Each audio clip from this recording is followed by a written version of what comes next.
بسم اللہ الرحمن الرحیم۔ السلام علیکم۔ میرا نام فرقان قریشی ہے اور آج آپ کائنات کے راز سیریز کی چھٹی قسط دیکھنے والے ہیں۔ لیکن اس سے پہلے کہ میں آج کی قسط کا باقاعدہ آغاز کروں، اس سیریز کے حوالے سے ایک دو باتیں ایسی ہیں کہ جو میں پہلے آپ کے ساتھ شیئر کر لینا چاہتا ہوں۔ دیکھیں، اس سیریز کا نام ہے کائنات کے راز، اور جیسا کہ نام سے ظاہر ہے کہ اس سیریز کا مقصد ہے اس پوری کائنات میں چھپے ہوئے رازوں، اس میں موجود اللہ کی تخلیق کردہ چیزوں، اس میں موجود مخلوقات، الغرض کے ہر وہ چیز کہ جو اللہ کی عظیم قدرت کو ہمارے سامنے کھول کر بیان کر دے کہ اس جیسی تخلیق اور کوئی نہیں کر سکتا۔ اس سیریز کا مقصد اس سب کو ڈسکس کرنا ہے۔ لیکن پچھلی قسط کے بعد جب میں نے آپ کے کمنٹس پڑھے تو ایک بار پھر سے وہی کچھ ہوتا دکھائی دیا کہ جس کا مجھے پہلے ڈر تھا، اور کہ جو پہلے بھی کئی مرتبہ ہو چکا ہے حیرت کے دروازے سیریز میں، یاجوج ماجوج سیریز میں، ایز ابو سو بلو سیریز میں، کہ بھئی خلاؤں سے ہمارا کیا تعلق ہے، بھئی قبر میں اس کے بارے میں سوال نہیں ہونا، بھئی سب باتوں کا آخر عملی زندگی سے کیا تعلق ہے۔ اب جب میں ایسے کمنٹس کرنے والوں سے پوچھتا ہوں کہ عملی زندگی سے آپ کیا مراد لیتے ہیں، تو وہ کہتے ہیں کہ فرقان، بہتر ہو کہ اگر آپ وہ باتیں ڈسکس کریں کہ جن سے لوگوں کو فائدہ پہنچے، مثلا نکاح کے مسائل، مثلا ناخن کب کاٹنے ہیں، مثلا شلوار کہاں باندھنی ہے، مثلا پائنچے کہاں تک رکھنے ہیں، مثلا فلسطین کا ایشو کیسے حل کریں۔ یہ لوگ بالکل صحیح کہتے ہیں، واقعی یہ پریکٹیکل باتیں ہیں، یہ عملی باتیں ہیں، اور ہر مسلمان کو ان تمام چیزوں کا پتہ ہونا چاہیے۔ لیکن مسئلہ یہ ہے کہ یوٹیوب ان باتوں سے بھرا پڑا ہے۔ بہت سارے لوگ ہیں کہ جو مجھ سے کہیں بہتر طریقے سے ان باتوں کو ڈسکس کر رہے ہیں۔ پورے چینلز موجود ہیں کہ جو دن رات فلسطین پر رپورٹنگ کر رہے ہیں، اللہ تعالیٰ ان پر رحم کرے۔ پھر بڑے اسکالرز موجود ہیں کہ جو نکاح اور طلاق کے مسائل، فقہی مسائل مجھ سے بہتر سمجھا سکتے ہیں۔ دیکھیے، یہ دونوں میری فیلڈز نہیں ہیں۔ سیاست اور فقہ میری فیلڈ نہیں ہے۔ میری فیلڈ ہے قرآن اور احادیث میں چھپے ان علوم کو ڈسکس کرنا کہ جو ہمیں تین مختلف دنیاؤں کو سمجھنے میں مدد دیتے ہیں۔ اور وہ دنیایں کون سی ہیں؟ پہلی دنیا قدیم تاریخ کی دنیا، ہزاروں یا پھر شاید لاکھوں سال پہلے کی تاریخ۔ دوسری دنیا میٹا فزیکل ورلڈ، یعنی کہ وہ دنیایں کہ جہاں پہنچ کر ہماری فزکس کے قوانین کام کرنا چھوڑ دیتے ہیں، مثلا عالم ارواح کی باتیں، مثلا جنت اور جہنم کی باتیں، مثلا آسمان کے راستوں کی باتیں۔ اور تیسری دنیا پیرانارمل کی دنیا، مثلا فرشتوں، شیاطین، روحوں اور غیر انسانی مخلوقات کی دنیا۔ اوکے، اب اس سب سے آخر ہمیں کیا فائدہ ملتا ہے؟ بہت اچھا سوال ہے کہ یہ خلاؤں کی، ستاروں کی، سیاروں کی باتیں کرنے سے بھلا کسی کو کیا فائدہ؟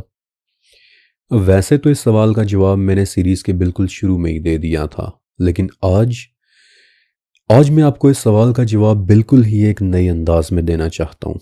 ایک ایسے انداز میں کہ جسے سن کر ایک تو آپ کے علم میں بھی اضافہ ہوگا، اور دوسرا یہ کہ اسے سن کر آپ کو اچھا بھی بہت لگے گا۔ آپ سب نے یقیناً خلیفہ ہارون الرشید کا نام سن رکھا ہوگا۔ وہ 8ویں صدی کے ایک بہت بڑے خلیفہ گزرے ہیں، اور ان کا دور اسلام کے سنہری دور کی ایک شروعات سمجھا جاتا ہے۔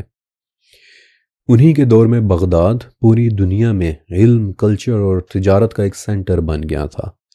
بغداد میں دنیا کی بڑی لائبریریز بنائی گئیں، اور ایک ادارہ بھی قائم ہوا، بیت الحکمہ، یعنی کہ دی ہاؤس آف وزڈم، جہاں سے علم حاصل کرنے کے لیے پوری دنیا سے لوگ سفر کر کے بغداد آیا کرتے تھے، اور اس طرح دنیا کے ٹاپ کے اسکالرز بغداد میں اکٹھے ہونا شروع ہو گئے۔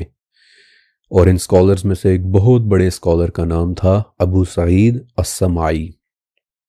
السمعی بغداد کے ایک اتنے بڑے اسکالر بن گئے کہ خلیفہ ہارون الرشید نے انہیں اپنے بیٹے کا ایک اطالیق مقرر کر دیا۔ اطالیق یعنی کہ ٹیچر کہہ لیں، ٹیوٹر کہہ لیں، یا مینٹور کہہ لیں۔ اگر آپ اسماعی کی لکھی ہوئی کتابیں پڑھیں تو آپ کو اندازہ ہوگا کہ وہ علم اور ادب کا ایک کتنا عظیم سمندر تھے۔ اب اسماعی کا ایک واقعہ امام بہقی جیسے ایک عظیم اسکالر نے اپنی کتاب شعب الایمان میں لکھا ہے۔ کہتے ہیں کہ ایک مرتبہ اسماعیل حج کرنے کے لیے گئے تو وہاں انہیں ایک آدمی ملا کہ جو سسک سسک کر رو رہا تھا۔ اسماعیل نے اس سے پوچھا کہ بھئی تمہیں کیا ہوا ہے؟ تو اس نے بتایا کہ میں کسی کو بہت پسند کیا کرتا تھا اور ایک رات میں نے اسے اپنی طرف مائل کرنے کی بھرپور کوشش کی، تو وہ بولی کہ کیا تمہیں روکنے والا کوئی بھی نہیں ہے؟ کیا تمہیں شرم نہیں آتی؟ تو میں نے کہا کہ میں کس سے شرم کروں، ہمیں کون دیکھ رہا ہے سوائے ستاروں کے؟ تو وہ بولی کہ کیا تمہیں ستاروں کے بنانے والا بھی نہیں دیکھ رہا؟ اسماعیل بتاتے ہیں کہ وہ شخص یہ کہنے کے بعد پھوٹ پھوٹ کر رونے لگا اور روتے روتے کہنے لگا کہ اس عورت کا اس حال میں بھی ذکر الہی میرے دل پر ایک ایسا اثر کر گیا کہ اب میرا ہر لمحہ اس پاک ذات کو یاد کرتے ہوئے گزرتا ہے۔ اللہ کا ذکر، ہر چیز میں اللہ کا ذکر، شاید کہ وہ کسی کے دل پر اثر کر جائے۔ ستارے کس نے بنائے ہیں؟ میں نے تو نہیں بنائے، اللہ نے بنائے ہیں۔ خلائیں کس نے بنائی ہیں؟ اللہ نے۔ اس کائنات میں موجود مخلوقات کس نے بنائی ہیں؟ اللہ نے۔ تو جب میں ان کی باتیں کروں گا تو ان دی اینڈ تعریف کس کی بیان ہوگی؟ اللہ کی۔ تو میں کیوں نہ ایک دلچسپ انداز میں آپ کے ساتھ کائنات کے متعلق اپنا علم شیئر کرتے ہوئے اللہ کی تعریف بیان کروں۔ نبی کریم صلی اللہ علیہ وآلہ وسلم نے ایک مرتبہ حضرت ابو سعید خدری رضی اللہ تعالیٰ عنہ کو کہا تھا کہ ابو سعید، لوگ ابھی یہ بات نہیں جانتے لیکن قیامت کے دن لوگوں کا ایک خاص گروہ ایسا ہوگا کہ جنہیں فرشتے یا اہل الکرم کہہ کر بلائیں گے، یعنی وہ لوگ کہ جن پر کرم کر دیا گیا ہو۔ ابو سعید نے پوچھا کہ یا رسول اللہ وہ کون لوگ ہوں گے؟ آپ علیہ السلام نے فرمایا کہ وہ لوگ کہ جو اللہ کا ذکر اور اس کی تعریف بیان کرتے ہیں۔ ابن عباس رضی اللہ تعالیٰ عنہ کو ایک مرتبہ نبی علیہ السلام نے فرمایا کہ ابن عباس، اللہ تعالیٰ فرماتے ہیں کہ میرا بندہ جب تنہائی میں مجھے یاد کرتا ہے تو میں بھی تنہائی میں اسے یاد کرتا ہوں، اور جب وہ لوگوں کے سامنے میرا ذکر کرتا ہے تو میں ان سے بھی بہتر لوگوں کی محفل میں اس کا ذکر کرتا ہوں۔ اوکے، اب مستدرک الحاکم میں حضرت عبداللہ ابن عمرو رضی اللہ تعالیٰ عنہ کی ایک حدیث موجود ہے، اور مستدرک کس درجے کی کتاب ہے یہ بات میں آپ کو پہلے بھی بتا چکا ہوں کہ بخاری اور مسلم میں جو حدیثیں رہ گئی تھیں امام حاکم نے ان سب کو اکٹھا کیا اور پھر مستدرک الحاکم لکھی، یعنی کہ دی کلیکشن آف امام حاکم۔ اس کا مطلب یہ ہوا کہ مستدرک الحاکم کی حدیثیں بخاری اور مسلم کے لیول کی حدیثیں ہیں۔ عبداللہ ابن عمرو فرماتے ہیں کہ اللہ تعالیٰ نے جب مخلوق پیدا کی تو اس مخلوق کے ٹوٹل 10 حصے کیے، 10 میں سے 9 حصوں پر فرشتے بنائے اور جو باقی ایک بچا پھر آگے اس کے بھی مزید 10 حصے کیے، ان 10 میں سے 9 حصوں پر جنات بنائے اور جو باقی ایک بچا پھر اس حصے سے انسان بنائے، پھر اس ایک میں سے بھی آگے 10 حصے کیے اور ان 10 میں سے 9 حصوں پر یاجوج اور ماجوج بنائے، اور پھر جو باقی ایک حصہ بن گیا تھا اس پر وہ انسان بنایا کہ جو آج ہم ہیں۔ آپ اس حدیث کا مطلب سمجھ رہے ہیں؟ ہم یعنی انسان، یعنی ہومو سیپینز، اللہ تعالیٰ کی مخلوقات میں سے صرف ایک چھوٹا سا حصہ ہیں۔ اب میرا میتھمیٹکس اتنا اچھا نہیں ہے، ورنہ اگر آپ اس حدیث میں موجود مخلوقات کی پرسنٹیج نکالیں تو انسان باقی مخلوقات کی نسبت شاید لیس دین 1% بھی نہیں بچنا۔ اسی مستدرک الحاکم میں ایک اور حدیث ہے کہ تم لوگ دوسری امتوں کے مقابلے میں صرف اتنے ہو کہ جیسے اونٹ کے پہلو میں ایک چھوٹا سا تل ہو۔ اور میں آپ کو یہ بھی بتا دوں کہ عربی زبان میں یہ لفظ امت یہ مختلف سپیشیز کے لیے بھی استعمال ہوتا ہے۔ مثلا ٹڈی کو بھی ایک امت کہا گیا ہے، مثلا مینڈک کو بھی ایک امت کہا گیا ہے۔ اب ذرا سوچیں کہ جب اللہ تعالیٰ اس قدر امتیں، اس قدر مختلف طرح کی مخلوقات بنانے کی قدرت رکھتا ہے تو میں کیوں نہ بیان کروں کہ وہ کس قدر عظیم ہے۔ ابو ہریرہ رضی اللہ تعالیٰ عنہ کہتے ہیں کہ ایک مرتبہ نبی کریم صلی اللہ علیہ وآلہ وسلم نے فرمایا کہ نکل گئے آگے مفردون، تو ہم نے بڑے حیران ہو کر پوچھا کہ یا رسول اللہ یہ مفردون کون ہے؟ تو آپ نے فرمایا کہ شوق سے اللہ کا ذکر بیان کرنے والے لوگ۔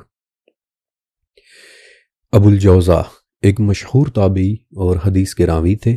20 سال کے تھے تو یرموک کی لڑائی دیکھی، یعنی کہ وہ لڑائی کہ جو صحابہ کرام رضی اللہ تعالیٰ عنہم کی رومن امپائر کے ساتھ ہوئی تھی، اور اسی دوران پھر آپ نے عمر بن خطاب رضی اللہ تعالیٰ عنہ کے خطبات بھی سنے تھے۔ تو ابو الجوزا اور ابو سعید خدری رضی اللہ تعالیٰ عنہ دونوں نے صرف مختلف الفاظ کے ساتھ ایک سیم روایت بیان کی ہے کہ اللہ کا ذکر اتنی کثرت سے کرو کہ منافقین کو لگے کہ یہ دیوانہ ہو گیا ہے۔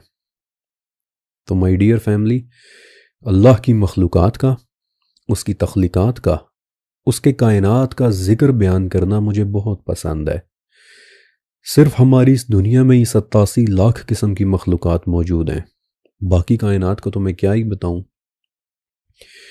یہ تمام مخلوقات، ان میں اتنی ورائٹی کا ہونا، اس ورائٹی کا ذکر کرنا، اللہ کی قدرت بیان کرنا ہے، تو میں کیوں نہ اس کائنات کے تھرو اللہ کا ذکر کر کے مفردون اور اہل الکرم میں شامل ہو جاؤں۔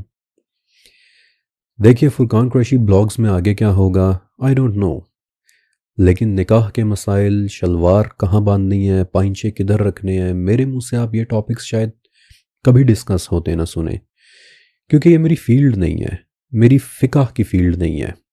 اور جب میں اللہ کا ذکر کرتا ہوں تو میرے سامنے اس کی یہ پوری کائنات کسی کھلی کتاب کی طرح موجود ہوتی ہے کہ جس میں سے پڑھ پڑھ کر پھر میں آپ کے ساتھ شیئر کرتا ہوں۔ کوئی سننا چاہے تو موسٹ ویلکم، کوئی نہ بھی سننا چاہے تو کوئی بات نہیں، میرا کام پہنچانا ہے، منوانا نہیں ہے۔ تو چلیں آئے پھر شروع کرتے ہیں ہم کائنات کے راز سیریز کی 6ٹھی قسط، کہ جس میں آج میں آپ کو کائنات میں موجود زندگی اور اللہ تعالیٰ کے بنائے ہوئے جانداروں کے متعلق بتانے والا ہوں۔ اوکے، ابھی میں نے آپ کو اللہ کی قدرت بیان کرنے کے متعلق بتایا۔ آپ کو پتہ ہے کہ الاسراء میں اس حوالے سے ایک آیت بھی ہے کہ اس کی پاکی اور عظمت تو ہر وہ چیز بیان کر رہی ہے کہ جو آسمانوں اور زمینوں میں ہے۔ کوئی چیز ایسی نہیں کہ جو اس کی حمد اور تسبیح نہ کر رہی ہو، لیکن ہاں تم اس کی تسبیح کو سمجھتے نہیں ہو۔ آسمان و زمین میں کون سی ایسی چیزیں ہیں کہ جو اس کی تسبیح بیان کر رہی ہیں، لیکن ہم اس کی تسبیح کو سمجھتے نہیں ہیں۔ زمین کو تو ہم جانتے ہیں کہ اس پر انسان ہیں، چرند ہیں، پرند ہیں، جنات ہیں، پھر جمادات بھی ہیں، یعنی کہ the نان لیونگ تھنگس۔ اور یہ بھی سچ ہے کہ زمین کی بہت ساری چیزوں کی تسبیح کو ہم نہیں سمجھ سکتے، مثلا پرندوں کی بولی کہ جو اپنی اپنی زبان میں اللہ کی تسبیح بیان کر رہے ہیں۔ لیکن کیا آپ کو پتہ ہے کہ جمادات یعنی کہ the نان لیونگ تھنگس بھی اللہ کی تسبیح بیان کر رہی ہیں؟ صحیح بخاری میں ابن مسعود رضی اللہ تعالیٰ عنہ فرماتے ہیں کہ ہم نبی علیہ السلام کے ساتھ کھانا کھا رہے ہوتے تھے تو ہمیں کھانے میں سے تسبیح کی آوازیں آیا کرتی تھیں۔ پھر ابو ذر غفاری رضی اللہ تعالیٰ عنہ کہتے ہیں کہ نبی علیہ السلام نے اپنی مٹھی میں چند کنکریاں اٹھائیں، اور ابو ذر کہتے ہیں کہ میں نے اپنے کانوں سے سنا کہ کنکریوں کے اندر سے شہد کی مکھیوں جیسی آوازیں آ رہی تھیں، کیونکہ اس آواز میں وہ اللہ کی تسبیح بیان کر رہی ہوتی تھیں۔ اور ایگزیکٹلی اسی طرح کی آواز اللہ کے عرش کے گرد سے بھی آتی ہے، شہد کی مکھیوں کی بھن بھناہٹ کی طرح کی تسبیح کی آواز۔ پھر ایک اور بڑا مشہور واقعہ کہ ایک مرتبہ نبی علیہ السلام کا اپنے ساتھیوں کے ساتھ کسی قبرستان سے گزر ہوا، تو 2 قبروں پر پہنچ کر نبی علیہ السلام وہاں رک گئے اور فرمایا کہ ان قبر والوں کو عذاب ہو رہا ہے، لیکن عذاب کی وجہ کوئی بہت بڑی نہیں ہے۔ پھر آپ علیہ السلام نے کھجور کی ایک تازہ شاخ منگوائی، اسے درمیان سے چیر کر 2 حصے کیا، اور ہر حصے کو ہر قبر کے اوپر رکھ کر فرمایا کہ جب تک یہ ٹہنی سبز رہے گی ان قبر والوں کے عذاب میں کمی کرتی جائے گی۔ اور یہ تخفیف اس لیے ہوئی کیونکہ جب تک ٹہنی سبز رہتی، وہ ٹہنی زندہ رہتی، تو اس نے اللہ کی تسبیح بیان کرتے رہنا تھا۔ پھر ستون اور تنے والا ایک اور بڑا ہی مشہور واقعہ ہے۔ انس بن مالک رضی اللہ تعالیٰ عنہ کہتے ہیں کہ جب نبی علیہ السلام جمعے کا خطبہ دیتے تھے تو لکڑی کے ایک ستون کے ساتھ ٹیک لگا کر بیٹھ جایا کرتے تھے، لیکن آہستہ آہستہ جب لوگوں کی تعداد کافی بڑھ گئی تو ہم نے عرض کی کہ یا رسول اللہ صلی اللہ علیہ وسلم، ہم آپ کو 2 سیڑھیوں والا ایک ممبر بنا کر دے دیتے ہیں تاکہ سب تک آپ کی آواز پہنچ جایا کرے، اور آپ علیہ السلام نے ہمیں اجازت دے دی۔ اور یوں ممبر بن جانے کے بعد آپ علیہ السلام لکڑی کے ستون سے اس ممبر پر شفٹ ہو گئے، اور انس کہتے ہیں کہ ہم نے اپنے کانوں سے سنا کہ آپ کے جانے کے بعد اس تنے میں سے اس طرح رونے کی آوازیں آیا کرتی تھیں کہ جیسے کوئی گم شدہ بچہ بلک بلک کر روتا ہے، اور وہ تنا مسلسل روتا رہا یہاں تک کہ نبی علیہ السلام ممبر سے اترے، آپ چل کر اس تنے تک گئے، اسے اپنے سینے سے لگایا، اور جب آپ نے اسے اپنے سینے سے لگایا تو وہ تنا اچانک ہچکیاں لے لے کر رونے لگا، اور پھر آپ نے اس کے قریب ہو کر کوئی سرگوشی کی، تب کہیں جا کر وہ تنا خاموش ہوا۔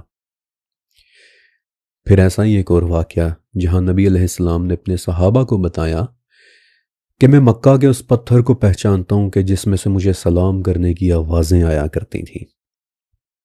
میں آپ کو کئی اور روایات بھی سنا سکتا ہوں کہ اس زمین، اس دنیا کی مخلوقات کیسی کیسی تسبیحات کر رہی ہو سکتی ہیں، لیکن the point is کہ یہ سب تو اس دنیا میں، اس زمین میں ہو رہا ہے، لیکن آسمانوں میں کون ہے کہ جو اس کی تسبیح بیان کر رہا ہے؟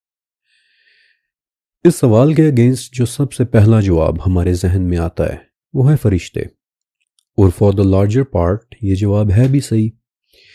نبی علیہ السلام نے فرمایا تھا کہ آسمان چرچراتا ہے، یعنی کہ اس میں سے ایسی آوازیں آتی ہیں کہ جیسے اس میں کریکس پڑ رہے ہوں، اور اس کا حق ہے کہ وہ چرچرائے، یعنی اس آواز کا آنا بھی جسٹیفائیڈ ہے، کیونکہ وہاں 4 انگلیوں کے برابر بھی ایسی جگہ نہیں ہے کہ جو خالی ہو، کہ جدھر کوئی فرشتہ اللہ کے حضور سجدہ نہ کر رہا ہو۔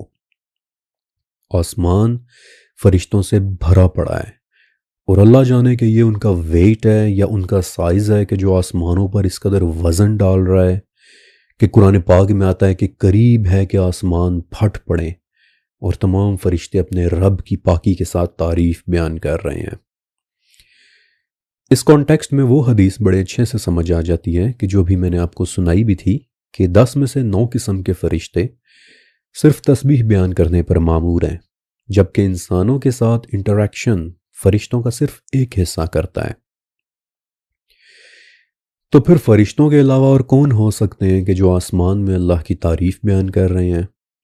سورہ شورا کی 29 نمبر آیت میں اللہ تعالیٰ نے ایک بہت زبردست لیڈ دی ہے۔ اب پہلے آپ یہ آیت سن لیں، اور پھر اسی آیت میں سے لیڈ لے کر میں آپ کو آگے لے کر چلوں گا کہ اس کی نشانیوں میں سے ہے آسمانوں اور زمین کی تخلیق بھی، اور ان میں جانداروں کا پھیلا دینا بھی کہ جب چاہے انہیں جمع کر دے۔ اب اس آیت میں جانداروں کے لیے جو لفظ استعمال ہوا ہے وہ ہے دابہ، بہت مشہور لفظ ہے، اور آپ نے دابۃ الارض کے کانٹیکسٹ میں یہ لفظ سنا ہوا بھی ہوگا۔ دابۃ الارض کہ جس کی عموماً ٹرانسلیشن کی جاتی ہے زمین کا جانور، لیکن دابہ ایگزیکٹلی کہتے کسے ہیں؟ اب اردو ترجمہ میں دابہ کی ٹرانسلیشن یا تو جانور ہوئی ہوئی ہے یا پھر جاندار، لیکن دابہ از اے بٹ مور دین دیٹ، اور یہاں سے آگے اب آپ نے بہت غور سے سننا ہے، کیونکہ اگر آپ کو دابہ کا لفظ سمجھ میں آ گیا تو آپ کی آنکھوں کے سامنے ایک ایسی دنیا کا دروازہ کھل جائے گا کہ جو آپ کو آسمانوں کی سیر کرا کے رکھ دینے والی ہے۔ دابہ کی ایک ڈیفینیشن اللہ تعالیٰ نے خود سورہ نور میں کی ہے کہ تمام کے تمام دابات کو اللہ تعالیٰ نے پانی سے پیدا کیا ہے۔ ان میں سے کچھ اپنے پیٹ پر چلتے ہیں، ان میں سے کچھ 2 پاؤں پر چلتے ہیں، اور ان میں سے کچھ اپنی 4 ٹانگوں پر چلتے ہیں۔ یہاں تک کلیئر ہو گیا؟ اب سورہ ہود پر آئیں، 12ویں سپارے کی بالکل پہلی آیت کہ زمین میں جتنے بھی دابات ہیں ان سب کا رزق اللہ کے ذمے ہے، وہی ان کے رہنے کی جگہ کو جانتا ہے، وہی اس رزق کے سونپے جانے کی جگہ کو بھی جانتا ہے، اور یہ سب کچھ ایک واضح کتاب میں موجود ہے۔ آپ کو دابات کا معنی سمجھ میں آنا شروع ہو رہا ہے کہ دابات وہ جاندار ہیں کہ جو اپنے پیٹ پر بھی چل سکتے ہیں، یعنی کہ وہ سانپ کی طرح رینگ بھی سکتے ہیں اور مچھلی کی طرح پیٹ کے بل تیر بھی سکتے ہیں، وہ انسانوں کی طرح 2 پاؤں پر بھی چل سکتے ہیں، اور وہ چوپایوں کی طرح 4 ٹانگوں پر بھی چل سکتے ہیں۔ پھر وہ کھاتے پیتے بھی ہیں اور انہیں رزق بھی پہنچتا ہے، کیونکہ یہ ذمہ داری اللہ تعالیٰ نے سورہ ہود میں بتا دیا ہے کہ میرے ذمہ ہے انہیں رزق دینا۔ اب ذرا غور کریں کہ چلتی پھرتی رینگتی بھاگتی دوڑتی کھاتی پیتی مخلوق کیا یہ تعریف فرشتوں کی ہو سکتی ہے؟ آف کورس ناٹ، کیونکہ فرشتے تو کھاتے پیتے چلتے بھاگتے کھیلتے دوڑتے نہیں ہیں۔ تو پھر جب اللہ تعالیٰ فرماتے ہیں کہ اسی کی نشانیوں میں سے ہیں آسمانوں اور زمین کی تخلیق بھی، اور ان میں دابات کا پھیلا دینا بھی، بس فیہما من دابۃ، ان دونوں میں دابات پھیلے ہوئے ہیں، ان دونوں میں چلنے پھرنے اور رینگنے والے جاندار پھیلے ہوئے ہیں، زمین اور آسمانوں دونوں میں پھیلے ہوئے ہیں۔ تو what else it could be if not extraterrestrial life؟ جو بھی یہ دابات ہیں ہمارے لیے بائی ڈیفینیشن یہ ایکسٹرا ٹیریسٹریلز ہیں، کسی دوسرے ہی سیارے کی مخلوق ہیں۔ اللہ تعالیٰ نے صاف بتا دیا ہے کہ زمین و آسمان دونوں میں دابات پھیلے ہوئے ہیں، میری مخلوقات پھیلی ہوئی ہیں جنہیں میں رزق دے رہا ہوں۔ دابا وہ جانور کہ جو ریلیٹیولی آہستہ موو کرتا اور چلتا پھرتا ہے، فرشتوں کی طرح لائٹ سپیڈ پر نہیں، بلکہ وہ کھاتا پیتا ہے، فرشتوں کی طرح بھوک پیاس کی قید سے آزاد نہیں ہے۔ اور اس طرح کے جاندار دابات سورہ شورا بتا رہی ہے کہ زمین اور آسمان دونوں میں پھیلے ہوئے ہیں۔ انکریڈیبل۔ اور یہ تمام دابات ان کی تخلیق پانی سے ہوئی ہے، بالکل ویسے ہی جیسے کہ ہماری اپنی تخلیق پانی سے ہوئی تھی۔ ابو ہریرہ رضی اللہ تعالیٰ عنہ ایک مرتبہ نبی کریم صلی اللہ علیہ وآلہ وسلم کو کہتے ہیں کہ یا رسول اللہ، جب بھی میں آپ کو دیکھتا ہوں تم پتہ نہیں کیوں مجھے بڑی خوشی ملتی ہے۔ پھر پوچھا کہ یا رسول اللہ آج اب مجھے تخلیق کے متعلق بتائیں کہ اللہ تعالیٰ نے مخلوقات کو کیسے پیدا کیا؟ تو آپ نے فرمایا کہ مخلوقات کی تخلیق پانی سے ہوئی تھی۔ عبد الرحمن کیلانی ایک بہت بڑے اسکالر اور مفسر قرآن تھے، اپنی کتابوں کی تصنیف ہمیشہ خود اپنے ہاتھوں سے کرتے تھے، اس ڈر سے کبھی پرنٹ نہیں کرواتے تھے کہ کہیں پرنٹنگ میں کوئی غلطی نہ ہو جائے۔ وہ اپنی تفسیر تیسر القرآن میں لکھتے ہیں کہ ہر جاندار کی پیدائش میں پانی ضروری ہے، چاہے وہ اس میں ڈومیننٹ ایلیمنٹ نہ بھی ہو۔ مثلا انسان کی پیدائش پانی سے ہوئی ہے، حالانکہ اس میں ڈومیننٹ ایلیمنٹ مٹی ہے، اور پانی پچھلی قسطوں میں میں آپ کے ساتھ بڑی ڈیٹیل کے ساتھ شیئر کر چکا ہوں کہ پانی ایک ایسا کیمیکل ایلیمنٹ ہے کہ جو ہر اس جگہ بن سکتا ہے کہ جہاں ہائیڈروجن اور آکسیجن موجود ہو، اور ہائیڈروجن اور آکسیجن ہماری اس کائنات میں ہر طرف بکھری ہوئی ہے۔ پھر سورہ ہود سے ہمیں پتہ چلتا ہے کہ ایک وقت ایسا تھا کہ اللہ کے عرش کے نیچے بس پانی ہی پانی تھا۔ اللہ جانے کہ پانی کے اس عظیم الشان ذخیرے سے اس نے کون کون سے دابات پیدا کیے ہوں گے، بلکہ ابھی میں آپ کو بتاتا بھی ہوں کہ کون کون سے دابات پیدا ہوئے ہوں گے، لیکن اس سے پہلے عرش کے نیچے موجود پانی کے متعلق آپ ایک ایسی حدیث بھی سن لیں کہ جو پریزنٹ ٹینس میں بات کر رہی ہے کہ شاید وہ پانی ابھی بھی ہو سکتا ہے، اور بڑی زبردست حدیث ہے۔ بخاری شریف میں ہے کہ حضرت ابو ہریرہ رضی اللہ تعالیٰ عنہ کہتے ہیں کہ ایک مرتبہ نبی کریم حضرت محمد صلی اللہ علیہ وآلہ وسلم نے فرمایا کہ ابو ہریرہ، اللہ کا ہاتھ بھرا ہوا ہے، کیا تمہیں پتہ ہے کہ جب اس نے زمین و آسمان پیدا کیے تو اس وقت اس نے کتنا خرچ کیا؟ تب سے لے کر آج تک وہ خرچ کیے چلا جا رہا ہے، لیکن تب سے لے کر آج تک اس کے خزانے میں کوئی کمی واقع نہیں ہوئی کہ جو اس کے ہاتھ میں ہے۔ اس کے دوسرے ہاتھ میں ترازو ہے کہ جسے وہ جھکاتا اور اٹھاتا رہتا ہے، اور اس کا عرش پانی پر ہے۔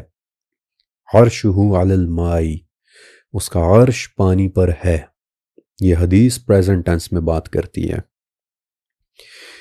ہو سکتا ہے کہ آج بھی عرش کے نیچے پانی ہو کہ جس میں ہر وقت مخلوقات پیدا ہو رہی ہیں، اور بائی دی وے یہ خرچ کرنے سے کیا مراد ہے؟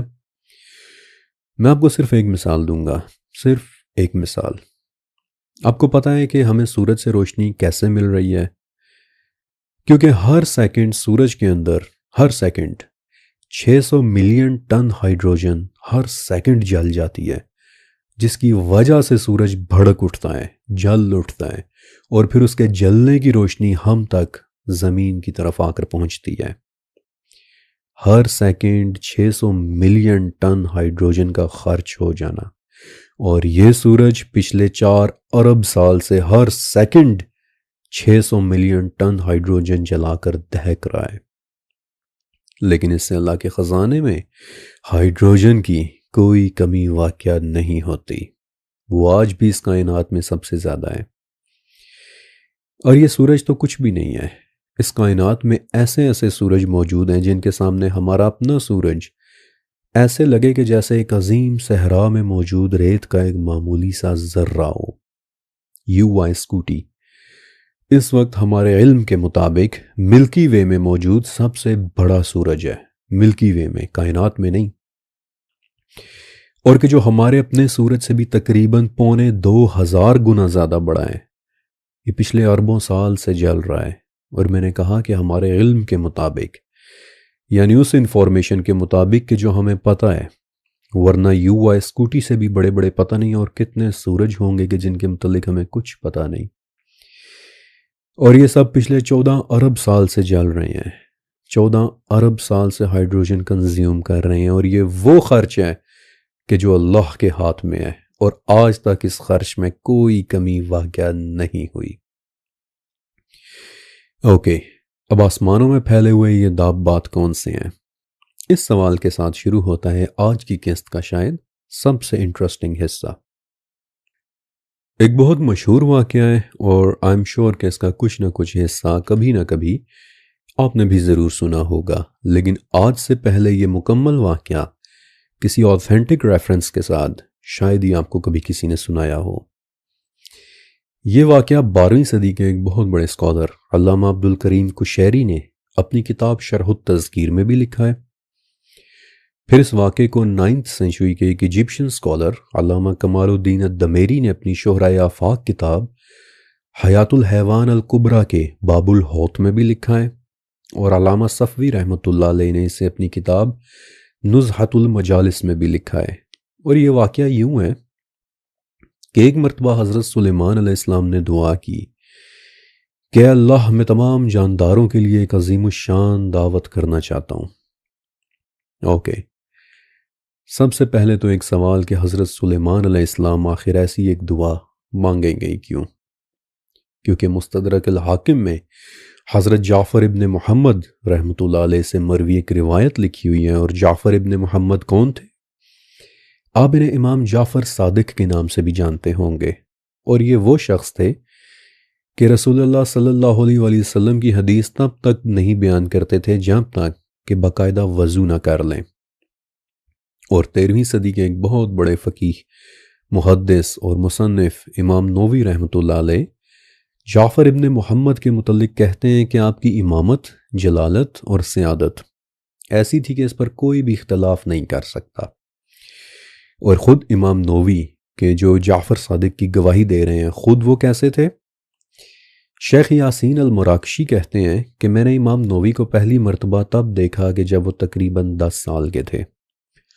بچے انہیں کھیلنے کے لیے بلانے آئے تو وہ ان کے ساتھ جاتے نہیں تھے۔ بچوں نے جب زبردستی کی تو وہ روتے ہوئے قرآن کی تلاوت کرنے لگ گئے اور کہنے لگے کہ مجھے چھوڑ دو، مجھے پڑھنا ہے۔ جب میں نے یہ واقعہ دیکھا تو میں نے ان کے استاد کو کہا کہ آپ اس بچے پر خصوصی توجہ دینا، یہ اپنے زمانے کا سب سے بڑا عالم اور زاہد بنے گا۔ تو ان کے استاد نے پوچھا کہ کیا آپ کوئی نجومی ہیں؟ تو میں نے کہا کہ نہیں، میں صرف وہ کہہ رہا ہوں کہ جو میں اپنی آنکھوں سے ہوتے دیکھ رہا ہوں۔ اب یہ ساری بات آپ کو بتانے کا مقصد صرف یہ ہے تاکہ آپ جان لیں کہ جو علم میں آپ کو دے رہا ہوں اس کے پیچھے کس قدر سنجیدہ اور ذمہ دار لوگ موجود ہوتے ہیں۔ یہ صرف کہی ہوئی سنی ہوئی باتیں نہیں ہوتی۔ تو امام جعفر صادق رحمۃ اللہ علیہ کہتے ہیں کہ سلیمان علیہ السلام کو اللہ تعالیٰ نے مشرق اور مغرب کی حکومت دے دی تھی، اور آپ کی یہ حکومت تقریباً 700 سال اور 6 مہینے تک رہی۔ آپ کو ہر چیز کا علم دیا گیا اور ہر چیز کی بولی سکھا دی گئی۔ جنات، انسان، شیاطین، جانور، چرند اور پرند کے علاوہ درندے بھی۔ آپ کے زمانے میں ایسی ایسی عجیب و غریب ایجادات ہوئیں کہ جن کے متعلق انسان نے کبھی سنا تک نہیں تھا، یہاں تک کہ جب اللہ نے آپ کی روح قبض کرنے کا فیصلہ کیا تو آپ علیہ السلام کی طرف وحی کی کہ اے سلیمان، اب اپنا علم اور حکمت اپنے بھائی کے سپرد کر دو، اور یوں 480 لوگوں سے ہٹ کر خلافت پھر ان کے بھائی کو ملی، اب ذرا سوچیں کہ سلیمان علیہ السلام کی انسانوں سمیت ہر چیز پر حکومت رہی، 700 سال تک رہی، لیکن ہماری ریکارڈڈ ہسٹری میں ان 700 سالوں کا ذکر کیوں نہیں آتا؟ کیوں؟ کیونکہ ان کی حکومت کا لارجر پارٹ تو ہماری تاریخ میں کبھی ہوا ہی نہیں تھا، بلکہ دوسری ڈیمینشنز میں ہوا تھا، جنات اور شیاطین کی دنیاؤں میں ہوا تھا، مشرق اور مغرب میں ہوا تھا۔ اور مشرق و مغرب کیا ہیں؟ اگر آپ نے میرا دوسرا سیزن حیرت کے دروازے دیکھا ہے تو آپ کو یہ ساری بات سمجھ میں آ جائے گی کہ ان کی یہ حکومت کہاں کہاں ہوئی ہوگی۔ اب جب کہ انہوں نے یہ دعا مانگ لی اور اللہ تعالیٰ نے بھی انہیں اجازت دے دی، تو ایک طویل عرصے تک سلیمان علیہ السلام اس دعوت کا بندوبست کرتے رہے، اور جب وقت آیا، جب تمام جانداروں کو بلانے کا وقت آیا، تو صرف ایک مچھلی آئی، ایک عظیم مچھلی، اور اس وقت تک جو کچھ سلیمان علیہ السلام نے جمع کیا تھا وہ سب کچھ کھا گئی، یہاں تک کہ پھر مزید کی بھی فرمائش کرنے لگی۔ Now I'm aware کہ بہت سے ویورز پوچھیں گے کہ بھئی وہ کس زبان میں باتیں کرنے لگ گئی، تو آف کورس ہیبریو زبان تو بولی نہیں ہوگی، لیکن جہاں قرآن پاک کے مطابق حضرت سلیمان علیہ السلام ہدہد اور چیونٹی کی زبان سمجھ لیا کرتے تھے، تو مچھلی کی زبان سمجھنا بھی یقیناً ان کے لیے کوئی مسئلہ نہیں رہا ہوگا۔ اب وہ مچھلی مزید کھانا مانگنے لگ گئی، تو سلیمان علیہ السلام نے کہا کہ میرے پاس تو اور کچھ بھی نہیں بچا۔ تو اس نے جواب دیا کہ میرا کھانا اس سے 3 گنا زیادہ ہوتا ہے سلیمان، لیکن میرے رب نے مجھے کبھی بھوکا نہیں رکھا، سوائے آج کے دن کے کہ جب آپ نے میری میزبانی کی ہے۔ کاش کہ آپ نے میری میزبانی نہ کی ہوتی سلیمان، اور کاش کہ میں آپ کی مہمان نہ بنی ہوتی۔ انکریڈیبل۔ اب وہ مچھلی ویل تو ہو نہیں سکتی، کیونکہ پہلی بات کہ بلیو ویل دن میں 10 سے 20 ٹن خوراک کھاتی ہے، جو کہ آف کورس کم تو نہیں ہے، لیکن سلیمان علیہ السلام جن کے متعلق السبا میں اللہ تعالیٰ فرماتا ہے کہ ان کے پیالے تالابوں کے برابر ہوا کرتے تھے، اور ان کے ہاں دیگیں بڑے بڑے چولہوں پر جمی ہوا کرتی تھیں، تو ان کے لیے کئی ماہ لگا کر ایک بلیو ویل کے لیے خوراک کا بندوبست کرنا آئی ایم شیور کہ کوئی مشکل بات نہیں رہی ہوگی۔ لیکن ایک طویل عرصے تک دعوت کا سامان اکٹھا کرنے کے بعد بھی اگر کوئی مچھلی ان کا تمام کھانا کھا گئی اور پھر بھی بھوکی رہی، تو پھر یہ کوئی بلیو ویل نہیں ہو سکتی، بلکہ پانیوں سے بھرے آسمان کے کسی راستے سے نکل کر کسی اور ارض سے یہاں آئی ہوئی دابہ ضرور ہو سکتی ہے، ایک ایسی ارض کہ جہاں اللہ نے پیٹ کے بل رینگنے یا پیٹ کے بل تیرنے والے دابات پھیلا دیے تھے۔ یہ بات بہت زبردست ہے، بہت غور سے سمجھنے والی ہے۔ آپ بے شک اسے ریوائنڈ کریں، اسے دوبارہ سنیں، اور ابھی جو میں نے آپ کو بتایا ہے let that sink in، کہ ان پانیوں سے بھرے راستوں سے نکل کر کسی دابہ کا سلیمان علیہ السلام کے پاس آ جانا، اور پھر آ کر یہ بتانا کہ جتنا تم سب کھاتے ہو اتنا تو میرا رب مجھے دن میں 3 مرتبہ کھلا دیتا ہے۔ انکریڈیبل۔ اوکے، حضرت جابر ابن عبداللہ رضی اللہ تعالیٰ عنہ فرماتے ہیں کہ نبی کریم صلی اللہ علیہ وآلہ وسلم نے ایک مرتبہ ہمیں ایک ایکسپیڈیشن پر بھیجا، ایک مہم پر، اور جابر ابن عبداللہ کون تھے؟ ایک بہت بڑے صحابی رسول جن کے متعلق کوئی 1 صدی پہلے عراق کے بادشاہ شاہ فیصل نے ایک خواب دیکھا کہ جابر کی قبر میں دریائے دجلہ کا پانی داخل ہو گیا ہے۔ کئی راتوں تک فیصل کو یہ خواب آتا رہا، اور تب اس وقت کے مفتی اعظم فلسطین مصر کے شاہ فاروق دی فرسٹ اور دوسرے بڑے بڑے لوگوں کی موجودگی میں انہوں نے جب جابر ابن عبداللہ رضی اللہ تعالیٰ عنہ کی قبر کھو دی، تو سب نے دیکھا کہ واقعی ان کی قبر میں دجلہ کا پانی داخل ہوا ہے، لیکن خود جابر کی آنکھیں اس طرح کھلی ہوئی ہیں کہ جیسے وہ زندہ لیٹے ہوئے ہیں۔ اور پھر وہاں سے ان کی باڈی کو نکال کر بغداد کے قریب ایک نئی جگہ پر دفن کیا گیا تھا۔ یہی جابر ابن عبداللہ فرماتے ہیں کہ ایک مرتبہ نبی علیہ السلام نے ہمیں ایک ایکسپیڈیشن پر بھیجا، ہم 300 آدمی تھے، اور سب کے سب آدمیوں کا سامان ان کے ساتھ ساتھ موجود تھا، لیکن پھر ایونچولی ہمارا سامان ختم ہونا شروع ہو گیا، یہاں تک کہ ہر آدمی کے پاس کھانے کے لیے صرف چند کھجوریں بچ گئیں۔ پھر جب وہ بھی ختم ہو گئیں تو جابر کہتے ہیں کہ ہمیں ان کی بھی کمی محسوس ہونے لگ گئی، اور تب ہم نے ایک عظیم الجثہ مچھلی دیکھی کہ پھر جس میں سے 18 دن تک ہم لوگ خوراک نکال نکال کر کھاتے رہے، یہاں تک کہ ہم میں سے ایک آدمی کو اس مچھلی کی پسلیاں نظر آنے لگیں تو وہ ایک بڑے سے اونٹ کے اوپر بیٹھا اور اس کی پسلی کے بھی نیچے سے نکل کر دوسری طرف چلا گیا، اور جابر کہتے ہیں کہ میں خود 5 دوسرے آدمیوں کے ساتھ اس مچھلی کی آنکھ کے حلقے میں بیٹھ گیا، اور ہم لوگ اس طرح چھپ گئے کہ باہر سے کسی کو دکھائی تک نہیں دے رہے تھے۔ Now think about it، آپ کو یہ مچھلی کہیں سے بھی بلیو ویل لگ رہی ہے؟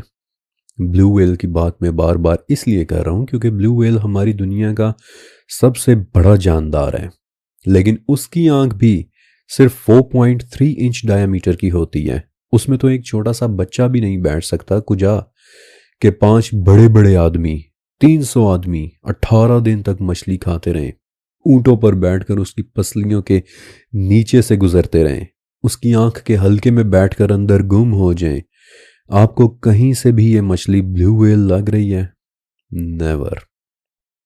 اور بائی دا ویز ایک اور روایت میں یہ بھی ملتا ہے کہ 18 نہیں بلکہ 150 دن تک وہ لوگ اس مچھلی میں سے کھاتے رہے، جس سے پھر یہ بات بھی امپلائی ہوتی ہے کہ شاید وہ ایکسپیڈیشن عرب سے باہر کہیں گیا ہوا ہوگا، اور میرا خیال ہے کہ ایسا ہی تھا، وہ لوگ اس وقت عرب میں نہیں تھے، ورنہ مشکل ہے کہ وہ لوگ 18 دن تک عرب میں ہوں اور انہیں کھانے کو کچھ نہ ملے۔ لیکن چلیں ہم ان ویریبلز کو کاؤنٹ نہیں کرتے کیونکہ پھر بات سے بات نکلتی چلی جاتی ہے، لیکن اس میں کوئی شک نہیں کہ ہم ایک سمپل سی کیلکولیشن کر کے بھی یہ بتا سکتے ہیں کہ جابر ابن عبداللہ رضی اللہ تعالیٰ عنہ والی وہ مچھلی اس دنیا کی مچھلی نہیں ہو سکتی، بلکہ اٹ مائٹ بی اے دابہ کہ جو پانیوں سے بھرے آسمانوں کے راستوں سے نکل کر کسی اور ارض سے ان لوگوں کا پیٹ بھرنے کے لیے بھیج دیا گیا ہو، وہ ان دابات میں سے ہو کہ جو زمین و آسمان کے درمیان پھیلا دیے گئے ہیں، لیکن دا فیکٹ کہ وہ ایک مچھلی تھی، یہ بات بڑی انٹرسٹنگ ہے۔ آپ کو پتہ ہے کہ سلسلہ تو صحیحہ میں ایک حدیث ہے کہ جنتیوں کی سب سے پہلی خوراک مچھلی کے جگر کا ایک ٹکڑا ہوگی۔ پھر ایک اور روایت میں ملتا ہے کہ اس کے بعد ایک بیل ذبح کیا جائے گا، وہ بیل اس وقت جنتوں میں چرتا چگدا پھر رہا ہے اور اس کے 40,000 سے زیادہ سینگ ہیں، اور پھر جنتیوں کو سلسبیل کی نہر کا پانی پلایا جائے گا۔ ایک عظیم الجثہ مچھلی، 40,000 سے زیادہ سینگوں والا بیل، کیا آپ امیجن کر سکتے ہیں کہ کیسے کیسے دابات بنائی ہیں اللہ تعالیٰ نے کہ جو اس وقت اوپر کہیں آسمانوں میں موجود ہیں، لیکن مچھلی میں کچھ ایسا خاص ہے کہ جو باقی دابات کی نسبت بہت اسپیشل ہے۔ آپ کو یاد ہے کہ حضرت موسیٰ علیہ السلام جب حضرت خضر علیہ السلام سے ملنے کے لیے گئے تھے تو انہوں نے اپنے ساتھ کیا لیا تھا؟ نمک لگی ایک تلی ہوئی مچھلی، اور تب بھی میں نے آپ کو یہ بات کہی تھی کہ یہ ایک بہت اہم پوائنٹ ہے اور اسے آپ نے ضرور اپنے ذہن میں رکھنا ہے۔ اور اب یہاں سے آگے میں آپ کو مچھلی اور مچھلی کے ساتھ کے دوسرے دابات کے متعلق بتانے والا ہوں، لیکن ابھی آپ 2 کام کریں۔ ایک تو کمنٹ سیکشن میں جا کر میرا لکھا ہوا ٹاپ کمنٹ، میرا پنڈ کمنٹ ضرور پڑھیں، کیونکہ اس میں آپ سب کے لیے میری طرف سے ایک ضروری پیغام ہے۔ اور دوسرا، اس ویڈیو کو لائک کر دیں تاکہ باقی یوٹیوب فیملی تک بھی یہ خوبصورت اور نایاب نالج ضرور پہنچ جائے۔ اور اب انشاءاللہ میں آپ کے ساتھ ان تمام پراسرار واقعات میں موجود مچھلی کی سگنیفیکینس اور دوسرے جانداروں کے متعلق ڈسکس کرنے والا ہوں کہ جن میں آپ کی دلچسپی والے جاندار یاجوج اور ماجوج بھی شامل ضرور ہوں گے، لیکن فی الوقت آپ کمنٹس میں جا کر میرا پنڈ کمنٹ ضرور پڑھ لیجئے۔ اللہ حافظ۔